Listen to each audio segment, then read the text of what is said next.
Zach, une amie d'enfance, célèbre botaniste. Ah, je m'appelle Zahra, avec un petit H, pour en tailler l'écorce et scruter la vie au microscope. Zahra avec un chapeau sur le premier A pour faire plus joli. Et lui, c'est Kofi, avec deux F et un Y, mais Kofi est béninois. Et voilà Francesco Del Bosco. Si vous êtes attentif pendant le spectacle, vous remarquerez son léger accent vénitien. Il écrit les musiques de nos spectacles dans notre petite maison de bois le long d'une voie ferrée. Pour vous, notre cabane à histoire va se transformer en vaisseau magique pour voyager d'arbre en arbre. Nous l'avons construite en bois de partout. En bois qui chante. Enfin, en bois d'arbres qui parlent, si on pouvait les écouter. Mais on peut aussi vous confier que notre cabane sera une vraie machine à remonter le temps. Ah, et pourquoi une vraie? Parce que les arbres regardent physiquement en eux la mémoire de toutes les époques qu'ils ont traversées. Tout est inscrit ici. Dans les cernes de croissance du tronc, le sens du vent, les grandes sécheresses, les attaques de chalençon, la défense des fourmis. Dans le grand arbre, on trouve encore le petit. Voilà. Mais notre cabane va aussi nous emmener partout. Et oui, partout. Car les arbres, bien qu'ils excellent dans l'art de vivre immobile à l'âge adulte, les arbres voyagent vraiment. Qu'ils soient pollen, portés par le vent, graines véhiculées par le ventre du toucan.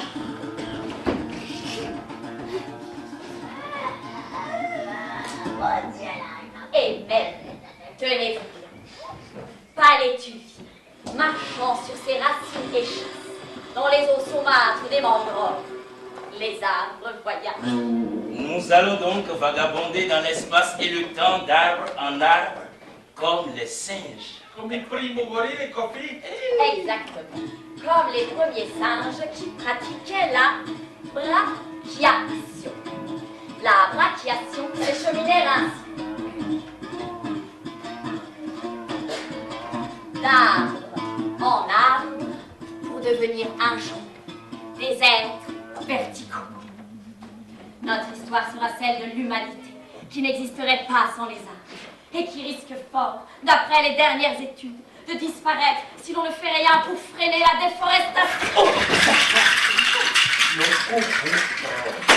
Merci, Kofi. Zahra, commençons notre voyage dans les arbres par le début. C'était il y a longtemps, derrière mon village à Alada, en Afrique. C'est bien loin d'ici. Oh, lorsque nous nous sommes rencontrés, tu n'avais pas 10 ans et tu passais ton temps à rêver. Moi, lorsque j'étais enfant, je me déguisais toujours en oiseau. Tu étais venu en voyage chez moi. Oh oui. Et dès le premier jour, je voulais abandonner ma famille et partir découvrir ta forêt, Kofi. Petite Zahra, pour pénétrer dans notre bois sacré, il suffit de caresser les troncs des arbres et de fermer les yeux. Kofi, qu'est-ce que c'est que cet arbre? Un manguier. Zahra, mais attention. Ce manguier est un arbre magique dans lequel on grandit comme par enchantement. Les vieux du village prétendent que c'est l'arbre de la connaissance. Petite Zahra, accompagne-moi là-haut, puisque tu rêves d'être un oiseau. Oh oui, Kofi, c'est parti pour un mystérieux voyage.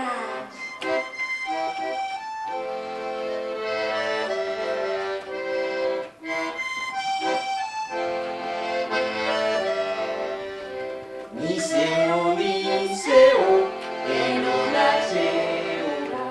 Miseo, miseo, elona cheola. Elona chodeo, elona cheola. Elona chodeo.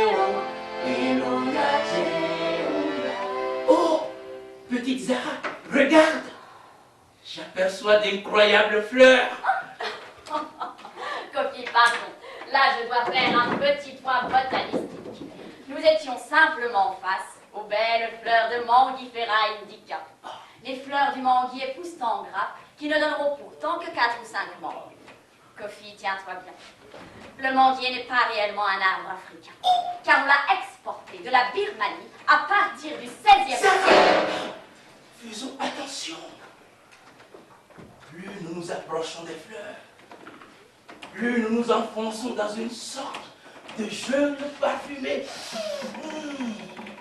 Soudain, jaillit des fleurs du manguier un être étrange, inconnu, terrifiant. Oh, dis, Kofi, très étrange, mais pas vraiment terrifiant. Pas terrifiant du tout. Regardez, je possède des oreilles d'âne et une tête de gentil renard. Avec une corne de vache sur ta tête? De vache ou de rhinocéros, cela dépend des jours. Les enfants, je suis le véritable roi des animaux, car je suis fait de tous les animaux. Majesté, nous ne voulons pas vous importuner, mais petit Kofi et moi, nous voulons tout connaître. Apprenez que je suis le roi d'un royaume qui se meurt. Nous autres, les animaux, allons disparaître de la surface de la terre, sans même que les hommes ne s'en rendent compte. Ne sachant que faire pour apaiser le roi, Kofi, 10 ans à peine, à ce geste incroyablement courageux.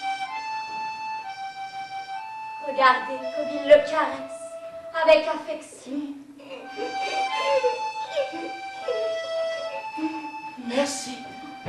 Merci les enfants. Nous pourrions tenter d'exister ensemble. Allez, filez, car le sommet de l'arbre est encore loin. Après cette première épreuve, Kofi et moi avons repris notre ascension dans cet étrange manguier, comme si nous avions grandi un peu. Et donc on a appris une à tout pour nos jambes ont maintenant l'agilité du singe et la puissance de l'éléphant. Oh.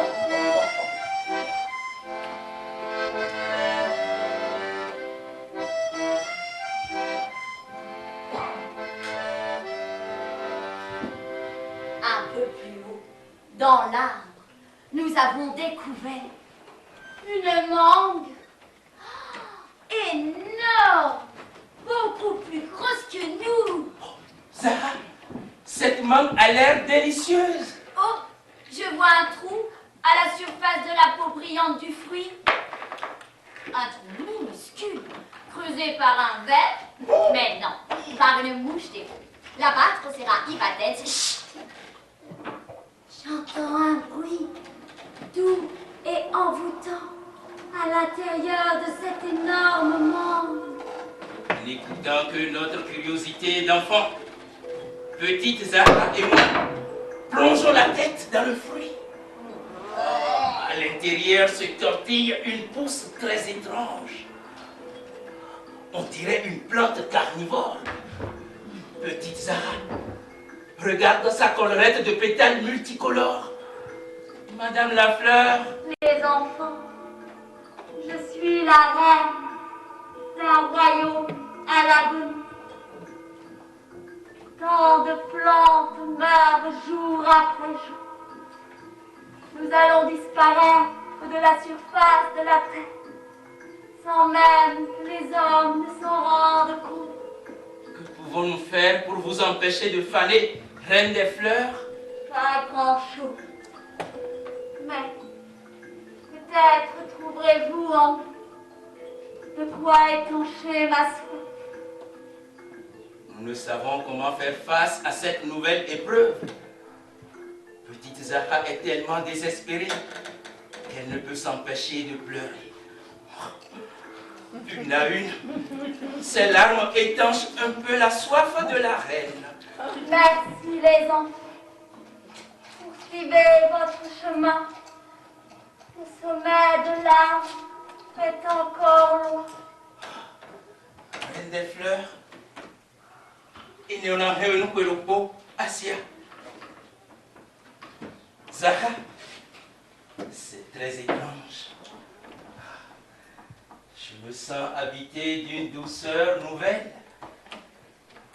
Comme si en rencontrant la reine des plantes, nous avions grandi encore un peu.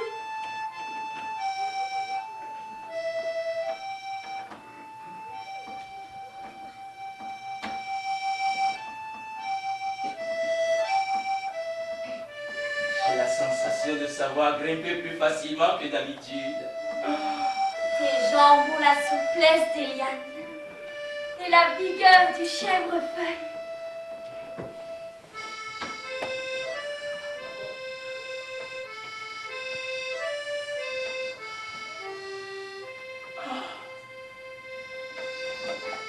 Zara, regarde.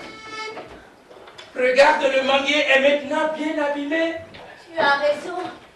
Ces feuilles sont de plus en plus brunes, parfois noires. Surtout là-haut, devant la plus haute branche. Kofi, Zara, j'entends un bruit de tonnerre venir d'une bouche énorme dans le tronc de l'arbre.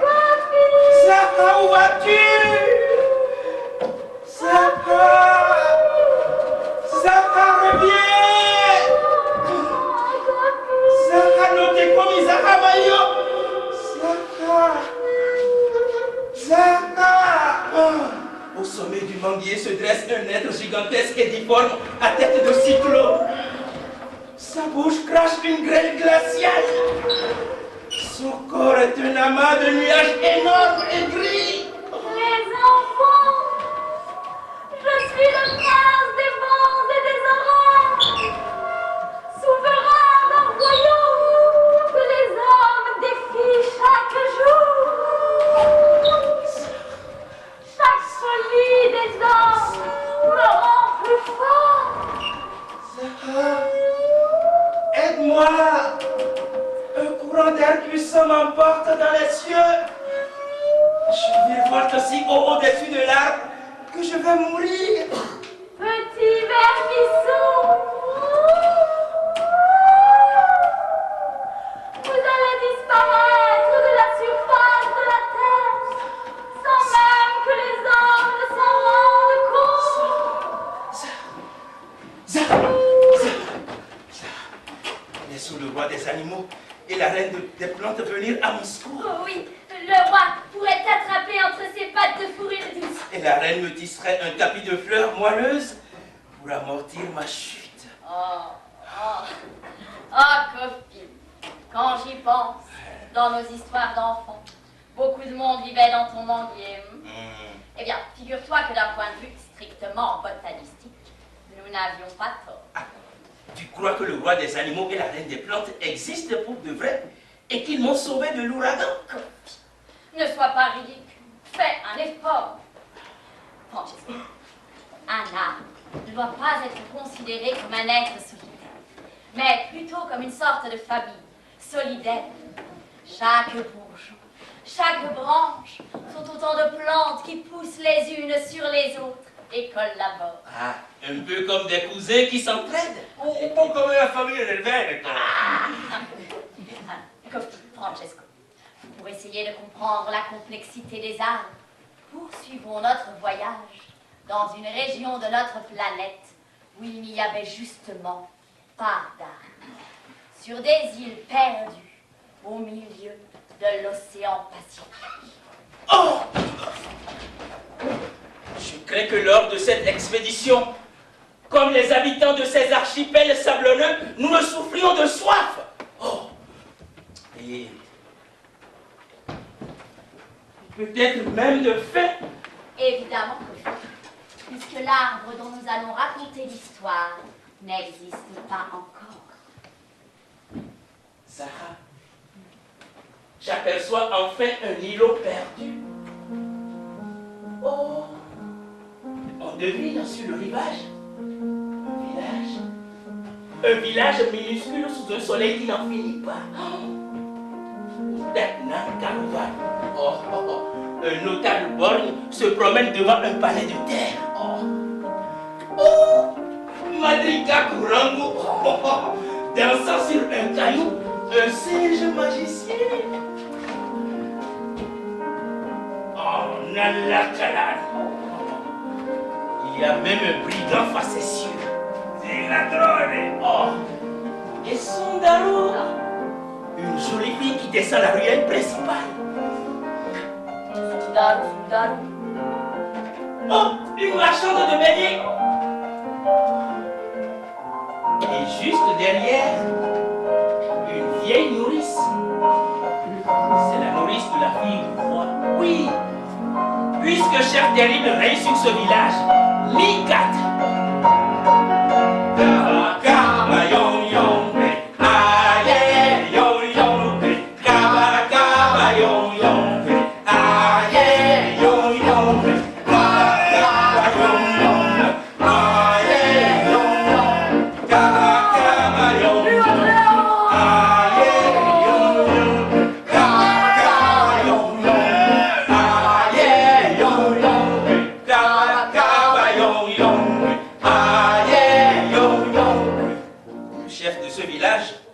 Pour conseiller un serviteur zélé. Tayari!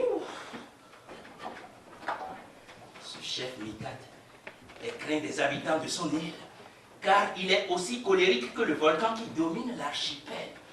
Notre chef a une fille charmante, elle, Kouo. Comme toutes les femmes de l'île, Kouo est habillée de délicieux pagnes verts. Kouo a été éduquée par une nourrice bienveillante. Tanea Kouo? Kouo! Elle dort encore. Tanea Kouo, réveillez-vous.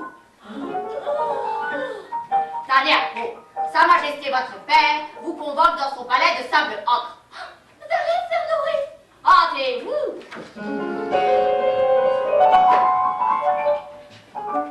Ma fille, Kouo, te voilà enfin. Kouo, depuis plus de 100 jours, la pluie ne nourrit plus nos jardins. Mais, regarde par là. Vois-tu au large l'île de mon cousin Saturne? Oui, père, je devine l'île au volcan. Eh bien? Kouo, l'île de Saturne est la plus grande de notre archipel. Cette île est fertile et verte, car le volcan qui la domine est si haut que les nuages s'y accrochent en passant. Et bien souvent, ces nuages s'y déchirent et déversent alors sur l'île de mon cousin une pluie fine et généreuse. Majesté, sauf votre respect, le peuple de l'île de votre cousin doit être bien heureux, lui. Assurément, nourrice insolente.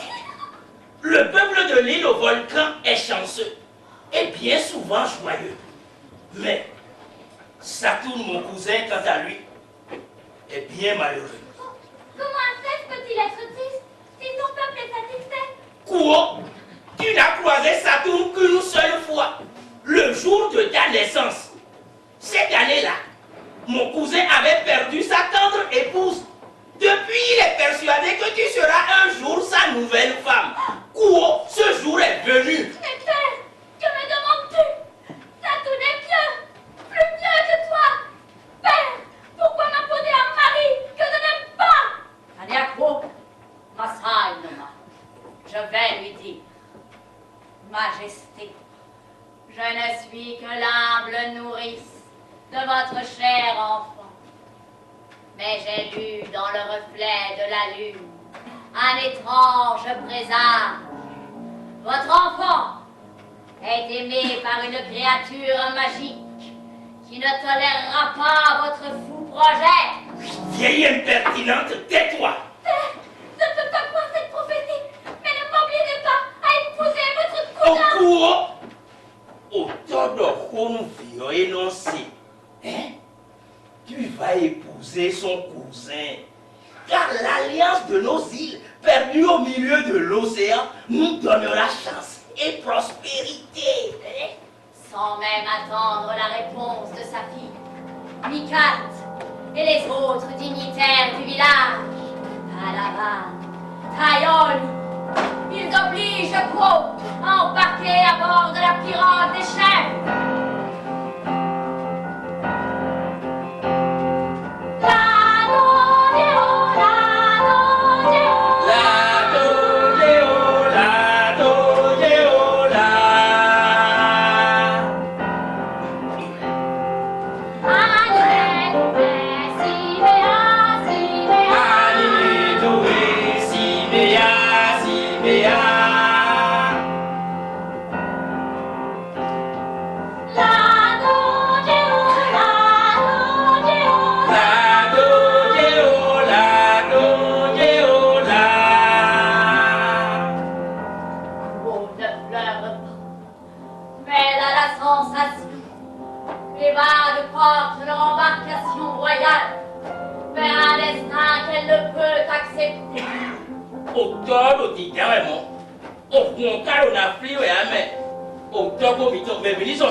Quo, que fais-tu? Quo, assieds-toi. Au moment où la pirogue se trouve exactement entre les deux îles, Quo se lève et sans un mot, Quo se jette dans l'océan.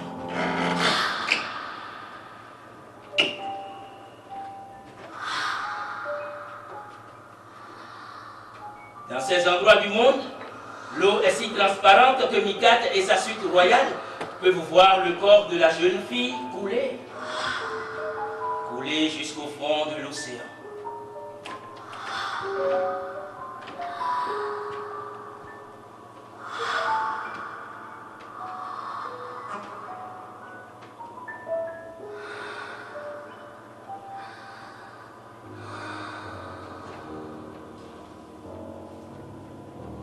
Mikate n'a pas le temps de crier, qu'il aperçoit un monstre marin au corps d'ivoire. Tous les pêcheurs de l'île me connaissent bien. Certains marins affirment que je fais couler des pirogues. Mais d'autres, au contraire, racontent que je les ai sauvés un soir de tempête.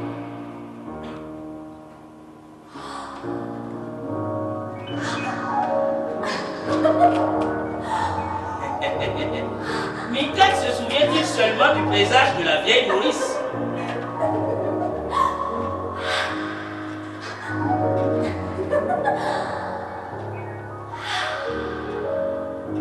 Quelle n'est pas la surprise de Mikate lorsque le monstre marin jaillit des flots emportant sur son dos des écailles d'argent, sa belle Quo évanouie.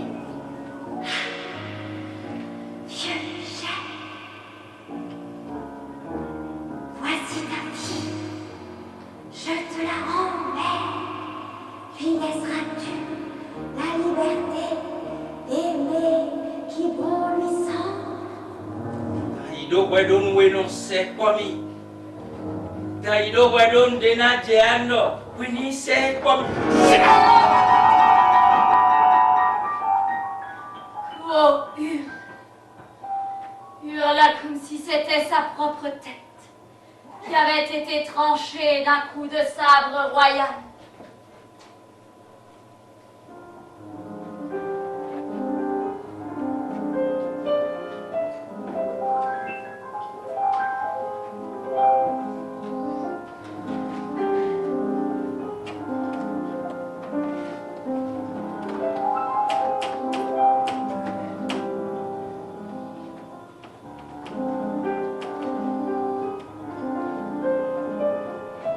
De retour sur leur île, Quo enterre la tête du monstre sur la plage, comme la coutume de son peuple l'impose. Un être cher.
Le lendemain, Mika, qui a peu dormi, cherche à s'excuser auprès de sa fille.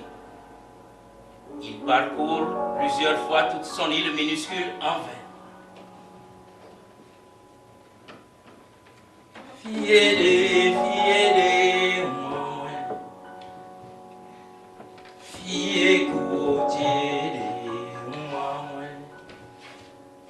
Fiocade, moi. Fiede, fiede, moi. Fie chérie, moi. Il fait le tour de son royaume de sable tous les jours pendant plusieurs semaines. Ce n'est que le 100e jour que Mika remarque qu'une étrange plante a poussé à l'endroit même où sa fille disparut, a enterré la tête du monstre.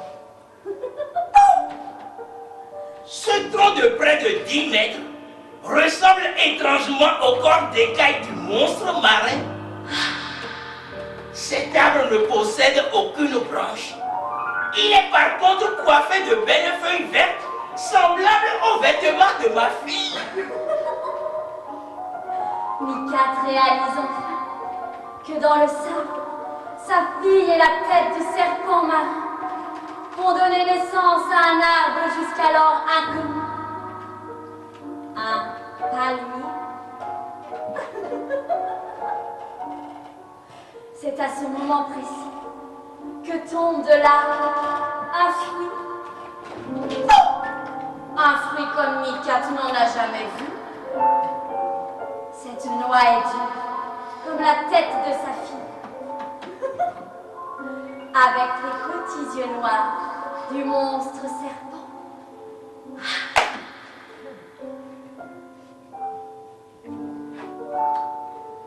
Étrange cette eau sucrée et douce. Hein?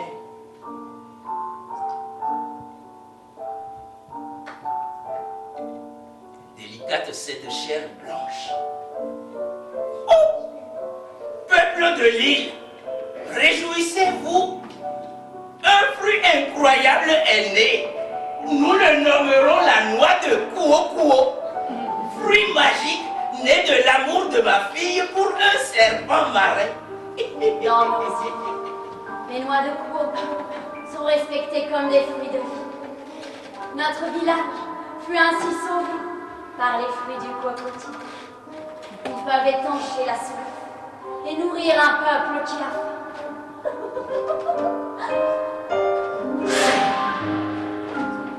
Ces fruits énormes flottent. Ils parcourent parfois des milliers de kilomètres en mer pour aller semer de petits cocotiers de par le monde.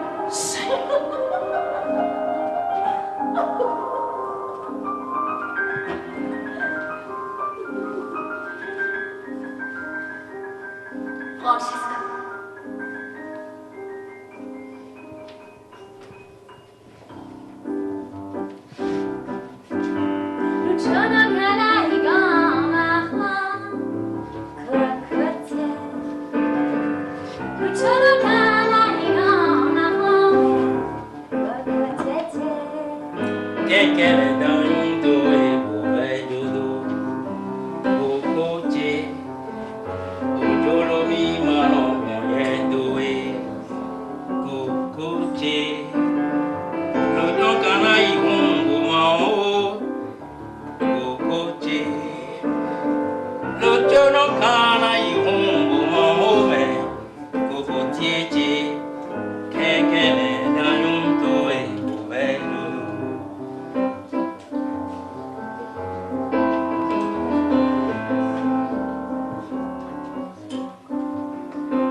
Notre histoire d'automne se raconte normalement auprès d'un feu.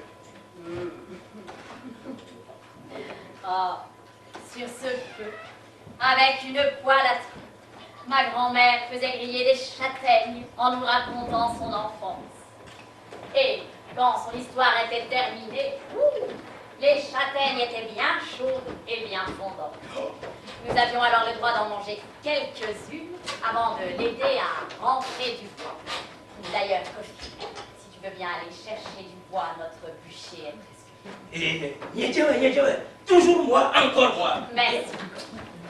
Ma grand-mère habitait non loin d'ici, dans un village du Massif central. Ce village était si pauvre que les plus riches habitants n'avaient pour toute fortune qu'un ou deux châtaigniers. Tout le monde connaît le châtaignier, Castanea sativa.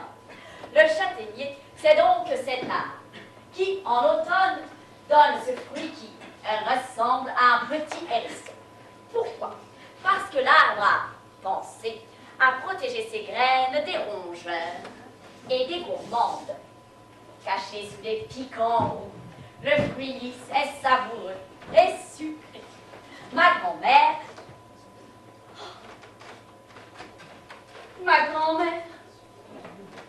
Pauline, ma grand-mère, quand elle était petite, habitait dans une bergerie, sur une crête balayée par tous les vents. La pauvre petite vivait seule avec son père malade, devenu fou pour un chagrin d'amour.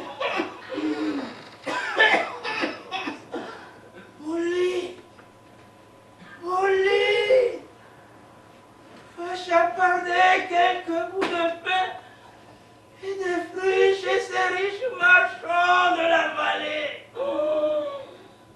Je n'en peux plus. Fille, je te dis. Mais ma grand-mère n'était pas voleuse. Jamais elle n'aurait arraché un légume dans un potager. Encore moins voler des pommes sur un marché. Oh, merci, ma grand-mère, brave petite Pauline, rassemble tout son courage et préfère partir en forêt à la recherche de quelques fruits d'automne.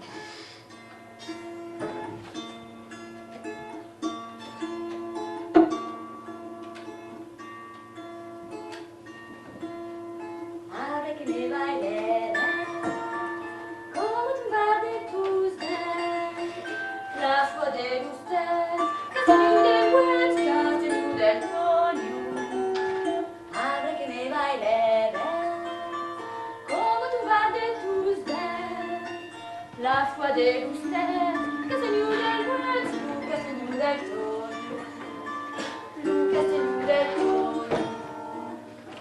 La grand-mère de Zahra a-t-elle oublié qu'il est déjà bien tard dans la saison et que les châtaigniers ne portent plus du fruit? Plus Pauline s'enfonce dans la forêt, plus elle se demande si elle ne va pas être dévorée par quelque loup affamé. Désespérée, Pauline s'assoupit au pied d'un immense châtaignier. Avec effusion de joie, comme la mienne envouie, avec si belle la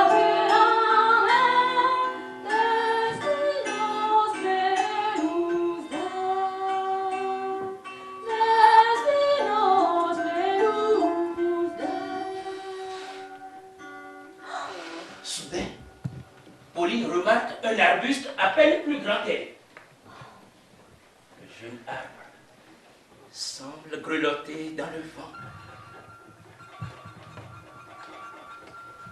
S'il te plaît, voudrais-tu jouer le petit châtaignier pour nous? Fais-le grelotter dans le vent, car il fait si froid. Et toi, petit arbre dans le vent, tu me ressens, maigrichon et fragile. T'as même plus de feuilles. C'est ton père, le grand châtaignier derrière. Je parie qu'il est malade lui aussi. Tiens, je te prête mon châle pour passer l'hiver.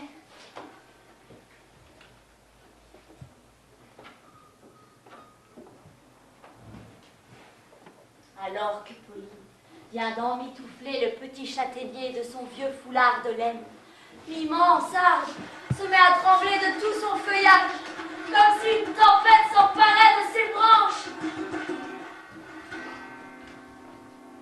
Une châtaigne d'or. Une castagne d'or. Grand arbre, comment te remercier? Oh merci, merci les arbres, Harry! Avec les manières, comme tout battait tout. Mais avec un tel trésor, je vais probablement pouvoir nourrir et même soigner mon père. Pauline se souvient alors qu'elle a entendu parler d'un fameux médecin dans la grande cité. Aussi prend-elle le chemin de la ville à grandes enjambées. Avec mes manières,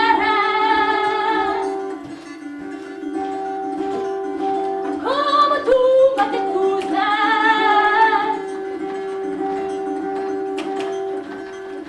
mein Buch in der Welt, ça va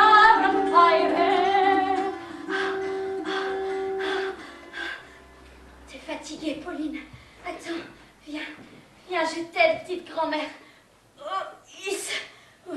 Porter sa grand-mère quand elle a 13 ans, c'est pas commun.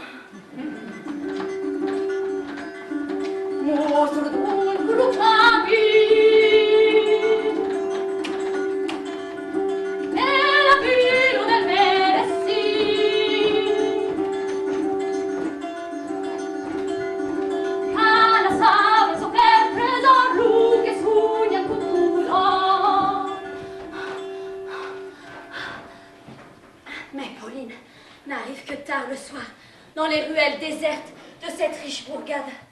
Elle désespère de trouver la maison du médecin. Oh, petite fille, on ne traîne pas dehors à minuit passé.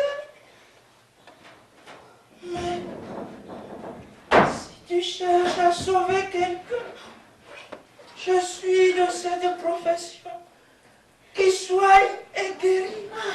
Monsieur le Médicis, mon papa est malade, très malade. Nous habitons là-haut, la bergerie sur la montagne. Mon enfant, imagines-tu que je vais, en cette nuit noire, risquer de me perdre en forêt? Je n'aime ni les loups, ni les bois. Je visiterai ton père demain. Alors, s'il le faut. Monsieur le Médicis, mon père est mourant. Oh. Ils disent tous ça. Monsieur le Médicis, j'ai trouvé une châtaigne d'or qui vous donnera certainement du courage pour affronter la nuit. D'où tiens-tu un tel trésor? Il m'a été offert par un vieux châtaignier. Alors pour toi, uniquement pour toi, ma fille, je vais faire le chemin qui mène à ta bergerie et j'y soignerai ton père. Aucun. Le vieux médecin portait une sacoche de cuir que ma grand-mère pensait pleine de potions. et de médicaments.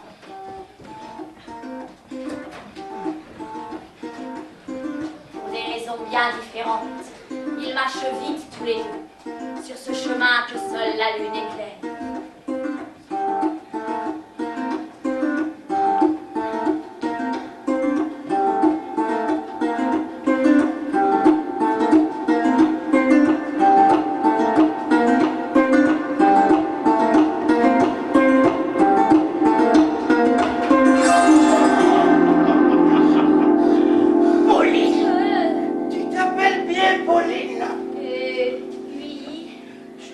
Absolument cueillir quelques plantes pour soigner ton père, pour en trouver plus facilement. Indique-moi ton arbre à châtaigne d'or. Oh, monsieur le Médicis, l'arbre mystérieux est celui qui domine la forêt. Oui, le plus majestueux d'entre tous. Merci, ma fille. Je vais me débrouiller tout seul. Va retrouver ton papa. Je te rejoindrai bien vite dans ta bergerie. Va.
En entendant ce bruit d'un arbre qui pleure, Pauline a un affreux pressentiment.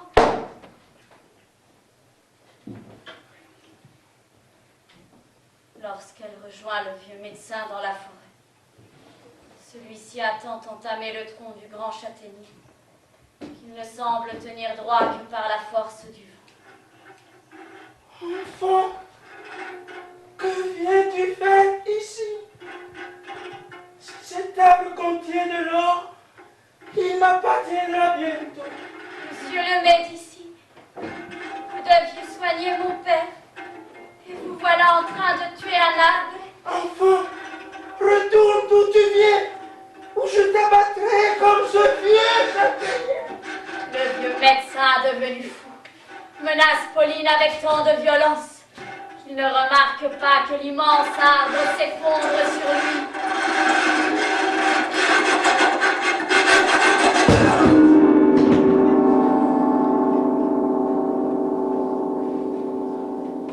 Le choc est si violent que le corps du médecin bûcheron disparaît entièrement sous le tronc. Petit arbre, le vieux châtaignier est mort en me protégeant, n'est-ce pas? C'est comme s'il m'avait sauvé la vie. Mais te voilà orphelin, petit arbre. Aussi, je prendrai bien soin de toi, toujours. Ah! Oh, nous coupons des biens, oui, doméniens. Oh!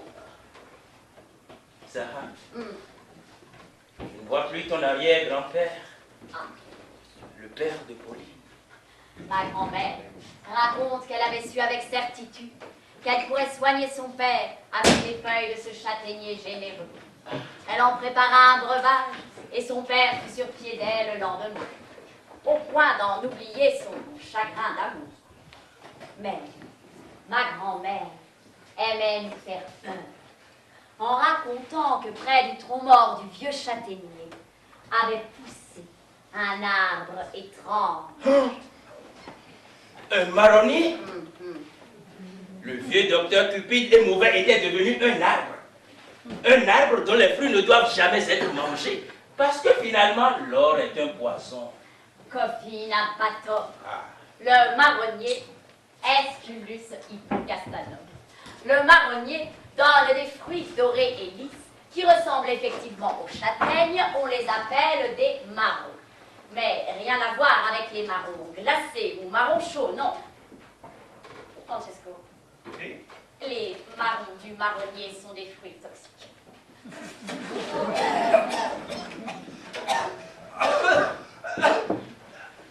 Pour comprendre comment la vie renaît parfois de ses cendres, nous sommes partis très loin d'ici.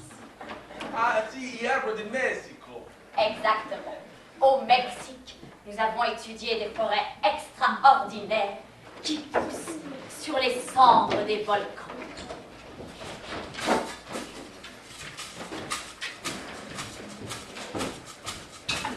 Maquette de volcan mexicain.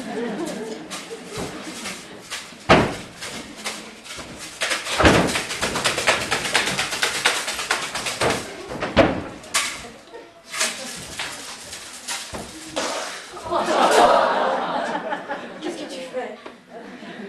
Piace Zahra? Non, mais piace pas du tout. Ma questa è la danza rituale messicano dei Ritucci. Bravo, Francesco! Bravo! Bravo! Bravo! Sur cette terre de feu que l'on appelle maintenant le Mexique, les femmes et les hommes vivent intensément le lien qui les unit à la terre. En effet,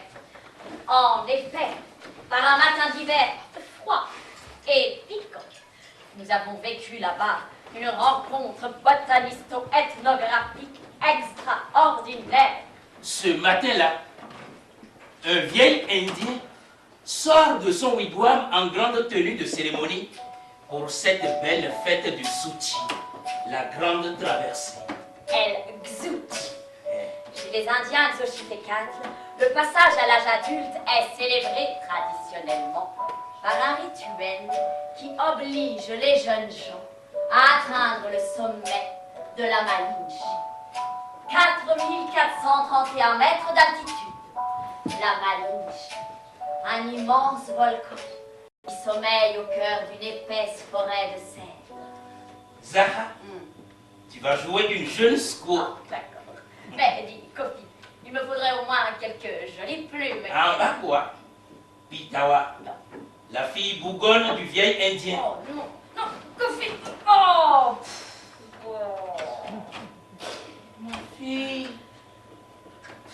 Ma fille Pitawa, tu as aujourd'hui 15 printemps. Et le jour de leur 15e anniversaire, tous les jeunes de notre peuple doivent se rendre sur le volcan afin d'y trouver un sens à leur existence. Père, tu m'as appris à observer le hibou pour connaître les secrets de la nuit. Tu m'as forcé à suivre des coyotes dans les bois. Et je commence même à savoir parler aux serpents. Un peu. Ma fille, tu n'es pas du tout douée pour les langues étrangères. Oui, et ben, en plus, j'ai aucune envie de savoir où la vie va m'emmener. Pitawa, personne ne sait comment la bouche du volcan chuchote un chemin de vie à chacun d'entre nous. Père, je déteste tes énigmes. Vito, ce que la vie te réserve, c'est en toi que tu le trouveras. C'est bon, j'y vais.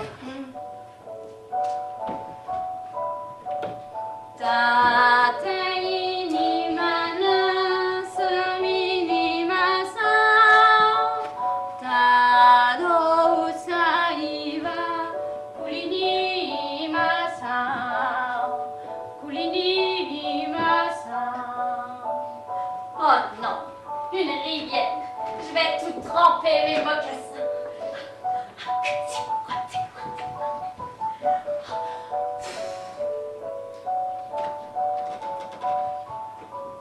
Ma fille grimpe toute la journée Pitawa est à l'affût.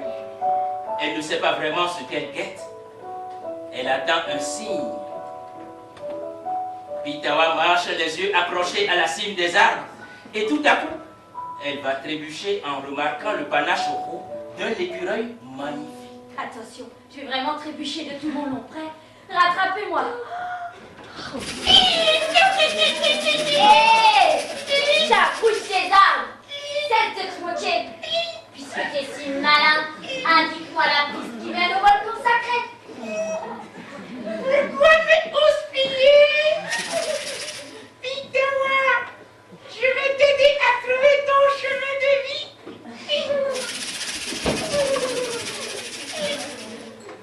Pitawa, si tu oses, attrape cette branche de cèdre, car un secret est caché en son cœur.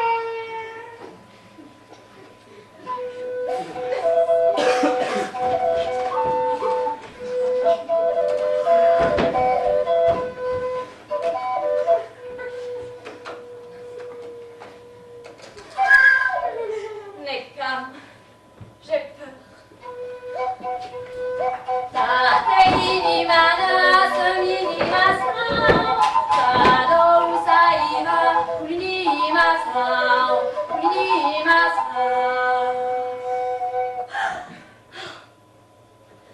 N'aie calme, d'accord.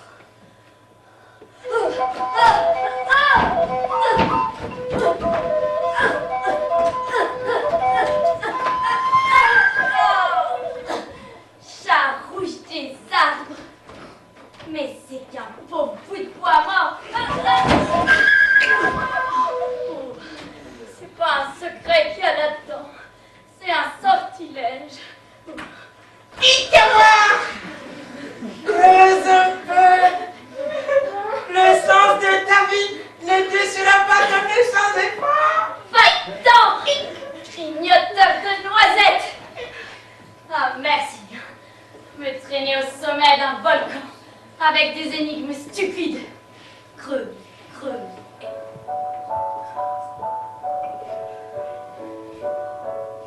Pitawa est bien agacée, mais elle s'applique.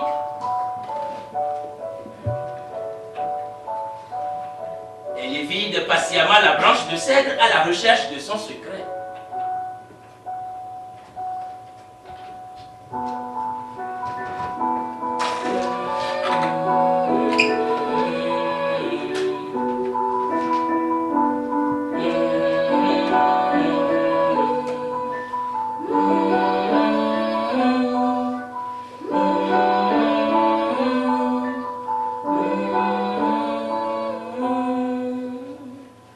Soudain, Pitawa remarque un pivert.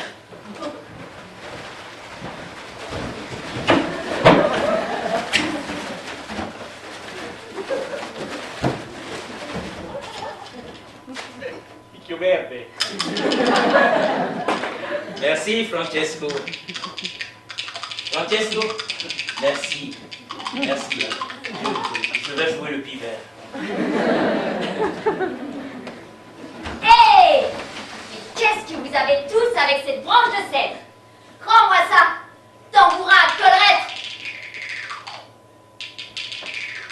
Pitawa, je t'aide à trouver ton chemin de vie et tu me houspilles.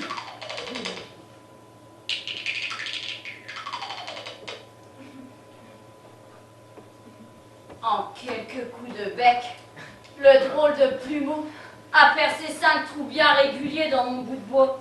Oh oui, petite ignorante, apprends que ta vie sera légère comme la respiration du vent.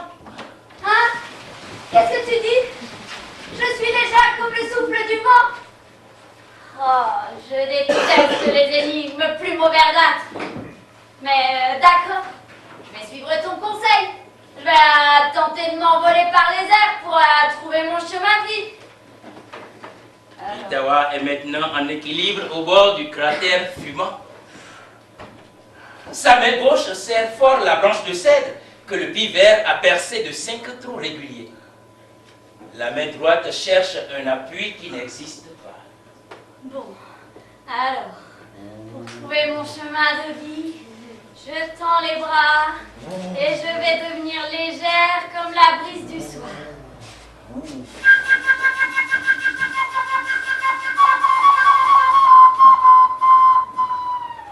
Croyez-vous que c'est l'esprit du volcan? Ou une simple rafale de vent qui repose délicatement Pitawa au sommet de la Malinche pour lui éviter une chute mortelle? Et bon passeur, ça ne te dérange pas de m'empêcher de trouver mon chemin de vie?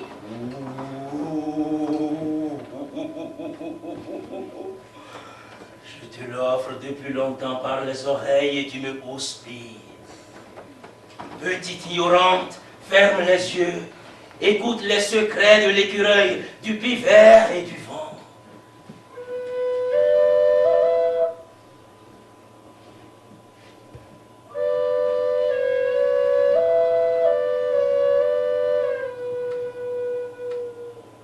Ce bois de cèdre qui semblait mort délivre en se mariant avec le vent un chant envoûtant.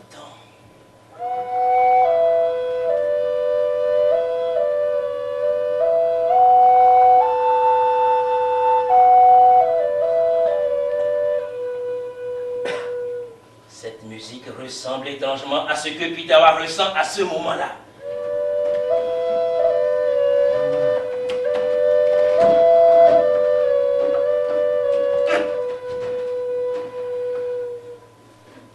Comme une douce mélancolie. Merci, écureuil malicieux, pivert habile, bon passeur. Je le connais maintenant, mon chemin de vie. Mon chemin sera musique, car nous avons fabriqué ensemble un Saktenawan, un bâton qui chante.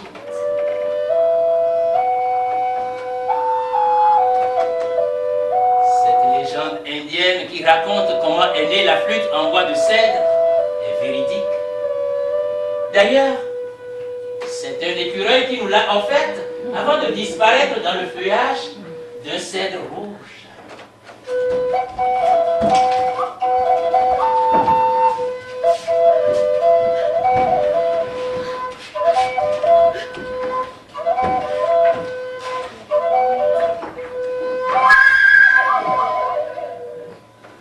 Et Francesco, Ecotodica, nos voyages d'arbre en arbre nous ont fait grandir sans vraiment nous en rendre compte. Toi, tu continues tes collections de bruits du monde.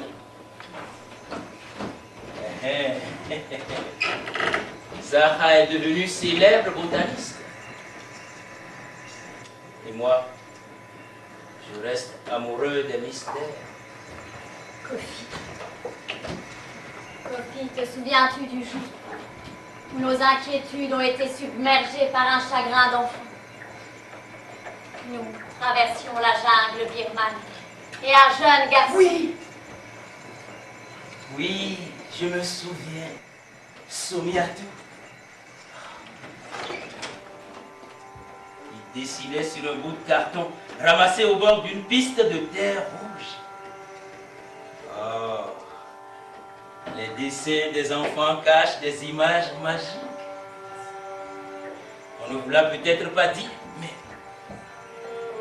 Oh,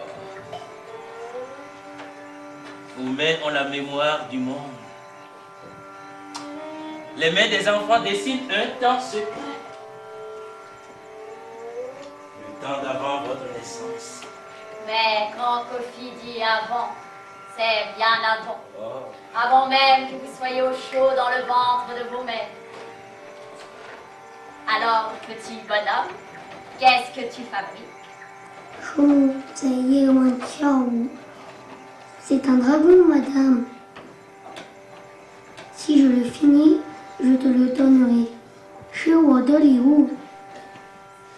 Moi, je me souviens très bien quand j'étais un grain de sable au temps des dragons. Et cette nuit, des dragons de feu, de terribles dragons sont venus. Taro, Kataro. Ils ont entièrement brûlé la grande forêt de Moonlight. Zaha, en dessinant ce dragon, Soumiatou essaye d'oublier les bulldozers qui ont détruit sa forêt. Ce jeune garçon a peut-être moins peur des monstres anciens que des temps à venir. Ktaro, Ktaro, Ktaro, Ktaro, Ktaro, Ktaro. Ne t'inquiète pas, Soumiatou. Les bulldozers qui ont détruit ta forêt partiront. D'autres arbres pousseront, nous irons en replanter. Penana, vous êtes trop vieille pour comprendre. Une forêt qui brûle, c'est très grave. Ordonnez, ma grand-mère m'a appris. La Terre est un bateau voguant entre les étoiles. Ma grand-mère dit que les arbres sont des rames dans le ciel. La nuit, les arbres, ils dansent dans le ciel. Chou, Yewan, Tiao. Madame, si c'est pas en haut, sans les arbres, la Terre va s'arrêter de tourner. Soumiatou comprenait dans sa chair les légendes de sa grand-mère qui font des arbres un maillon de vie irremplaçable. Un maillon fragile. Quand on pense que la moitié des forêts de la planète ont été détruites en un siècle. À ce rythme, combien d'arbres seront encore vivants quand nous aurons 100 ans?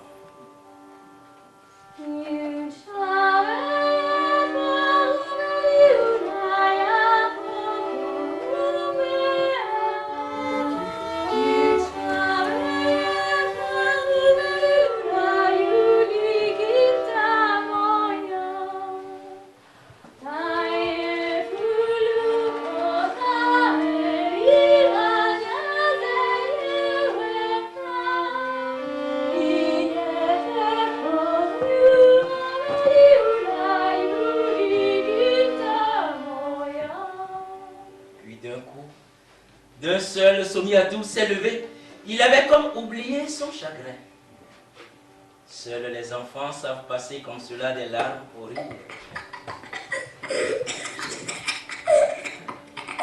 Yugo, Shumu, Xiaoshila, Inge, Machin, Poutonchu. J'ai peut-être une idée. Shu Tiao. Pour remplacer les arbres disparus, nous pourrons valser toute la journée. Oui, danser, danser, danser pour aider la Terre à tourner dans le ciel étoilé. Ciao, ciao, voilà, bon petit, ciao,